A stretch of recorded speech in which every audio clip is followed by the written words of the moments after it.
How's it been? Right now, if anybody has questions for Jon, you can start lining up at the mics while you're walking up there. We're going to have Jon just talk a little bit. How's it feel, man, not to be off the show? How's it literally feel to be off the show? How does it feel to be off the show? We can talk about it later. No, man. It's been a work. Thank you, sweetheart. I miss y'all. Look, I have nothing but love for everyone in Georgia that makes that show. The cast and the crew, most badass group of artists I know, and I love them. And but I'm extremely happy and excited for the work that I get to do now. Well, we miss you, dude. You are a bastard, but we miss you. We love you, and we know the power of flashbacks can bring you back. So let's hope we get to see you again. All righty, first question. Young lady over there in the red. Hello. Hi. Hey. What was your favorite part about playing your character? Favorite part? Man. I thought what Frank Darabont did with Shane was just super badass. It was kind of this one-note villain from the comic book, and he really gave me the permission to make him a three-dimensional, nuanced character. And I thought, how cool to start this guy out with his buddy in a police car, having a couple burgers, sharing a pile of ketchup, and he's sitting there just trying to give him advice about his marriage. And then cut to, a season or two later, he slept with his wife, he's trying to kill him. I just thought that arc is just so, badass. And they gave me the words to sort of make that honest, So yeah, it was a great honor to do that. And so I don't know if there was any real favorite part. I just really liked the journey that I care a lot about Shane. I care a lot about the journey that he went on and trying to make it as real as I could. Yeah, right on. Thanks, guys. All righty, very good. Young lady, you got a question? Hi, Jon. Hey. First of all, I just want to say I'm really excited for Wolf of Wall Street. Thank you. Me too. It's gonna be badass. Yeah. Martin Scorsese, y'all. Yeah. And also, so my friend just basically caught up on all of Walking Dead within 10 days. I was going to ask you, what do you think are the advantages and disadvantages to doing a marathon session of Walking Dead like that? Ooh, boy.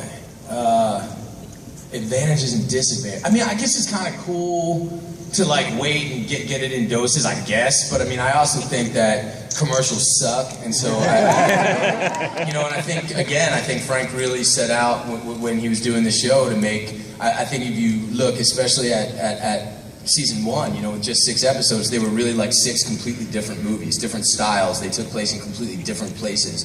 And so I think it's kind of cool to look at them as, singular little movies, but it's very, it's a cool thing about TV these days, it's much more cinematic and film-like. I sound like such a pretentious douche. You know what I mean? They're like little movies and shit, you know what I mean? I think that's badass. I'm obsessed with movies, so totally. Rock and roll, girl, rock and roll. All right, real quick before we move over, for those of Jon, for those of us that aren't familiar with Wolf of Wall Street that's coming up, can you give us a quick premise of what you're involved in that? Yeah! I miss my babies. Yeah. Wolf of Wall Street. Wolf of Wall Street. Shoot, it is gonna be a crazy. Martin Scorsese.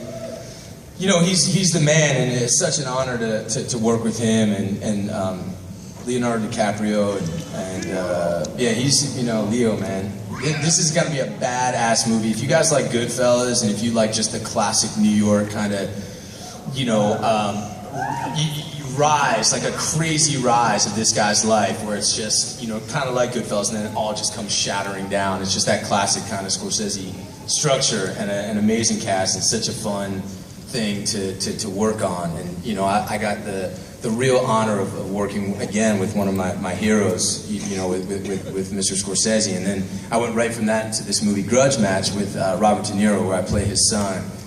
And I also got to play him as, I play his son in the movie, but he plays an ex-fighter, and I box, so I got to play him as in all the flashbacks and do him as a young man too, all the boxing scenes. So, those two guys are just heroes of mine, and I'm just super blessed, super blessed, yeah.